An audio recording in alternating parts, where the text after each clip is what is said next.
Hey, Richard McLemore here, ERA King Real Estate. Hey, I'm coming to you today with a little more information about home mortgages. I'm talking with Alan Briggs of Interlink Mortgage. He's been gracious enough to come sit down with me and chat a little bit and bring you some good information.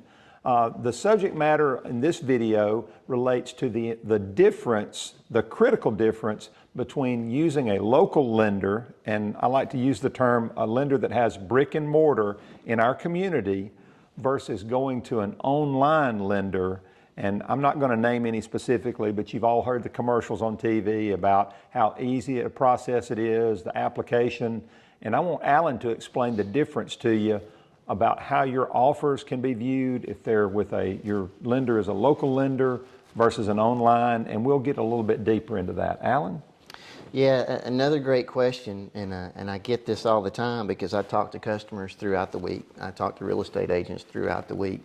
You know, sometimes customers will call me and tell me, hey, I've been pre-qualified by such and such a mortgage company. And again, no names. Let's be fair to everybody. But you know, there's some that are out of state. There's some that are strictly online.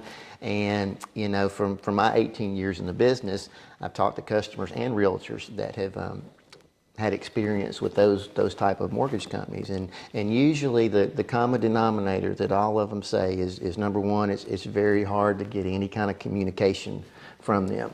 You know, they're dealing with a call center, or they're dealing with somebody that they've never met in person, and they can't get any clear communication of what's going on in the process. Well, the mortgage process, you know, sometimes there are things to work through, and it's very important that you've got a person that you know that you can talk to and work through some of those situations with, because you've got closing dates, you've a lot of times you have back-to-back closings, and everything is tight, and you need to be able to move quickly and get clear communication.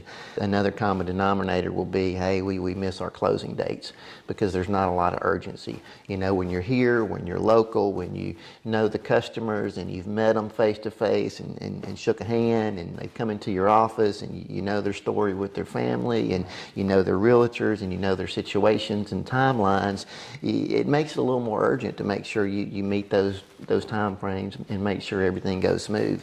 So, you know, I usually tell people when they're shopping for a mortgage, it's not like going to Walmart and choosing between a couple of different pairs of jeans or shoes or shirts or whatever. It's a process, and it's one of the most important transactions that a family is really ever going to go through. So it's not about saving $100. It's about making sure you get the right mortgage and make sure you meet your timelines.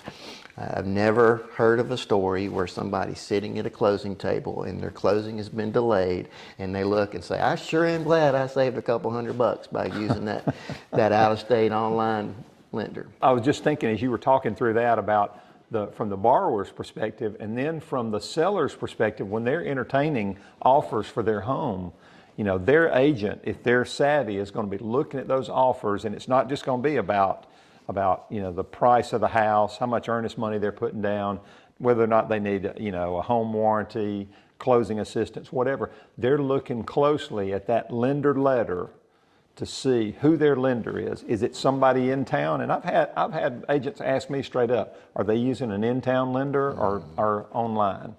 And you know, I always want to be able to tell them we're using a local lender and give the name of the lender. And that gives the offer much more, I think, much more credibility, and a good agent that's working with a seller is going to think the same thing. You guys as experienced realtors, you know, when you've been doing business and selling real estate in Birmingham as long as you have, each agent, you know, knows the agents on the other side of the transaction. And they know which agents are easy to work with and going to have everything tight. And they know which ones that might not be. A lot of it is the same with mortgage companies. I've seen realtors that represent the seller, and they'll tell me, hey, this realtor's offer came across and we were reviewing it, and I saw that you were the lender. Mm-hmm. And I told my customer that, you know, Interlink, you know, always has a smooth process and closes on time. So, you know, that played a big part in the offer being accepted, because again, it goes to your point, it was from a local lender and had a good reputation. So therefore it created a comfort level the listing agent and their seller, like, hey, this is a good deal, and it's not only going to close and close on time, but it's going to be smooth. I just don't, I think people just sometimes don't understand how important that difference is, but I certainly appreciate you helping us bring some clarity to that issue so people will know moving forward that if they get ready to do a home purchase, that they employ a local lender and that lender can develop a personal relationship with them. In other words, I guess I'm old school. I like to be able to shake hands with the person that I'm doing business with. I don't want to Zoom with them, and I don't want to, just see an avatar of somebody that I'm doing business with. I like face to face. Yeah. And in this day and age, that's more and more rare. But I really think that's important. So. Yeah, agreed. I like the customers to come into my office and sit down and let's have a cup of coffee, and I can introduce the customer to the people that are going to be working on their file. We have in-house support staff, processors, underwriters, closers, all that kind of stuff, and it always helps to see a face and shake a hand. That's and right. Share some stories and get a comfort level, and know if something goes wrong, you've got an office that you can walk in the door and say, hey, let's talk. That's right. Well, that's what you call getting off on the right foot. So thanks for taking a few minutes to listen. I hope this is helpful. And if you know somebody that needs a realtor or needs a lender, you've got a couple of great references here on who to reach out to. So thanks. Have a great day. Thanks.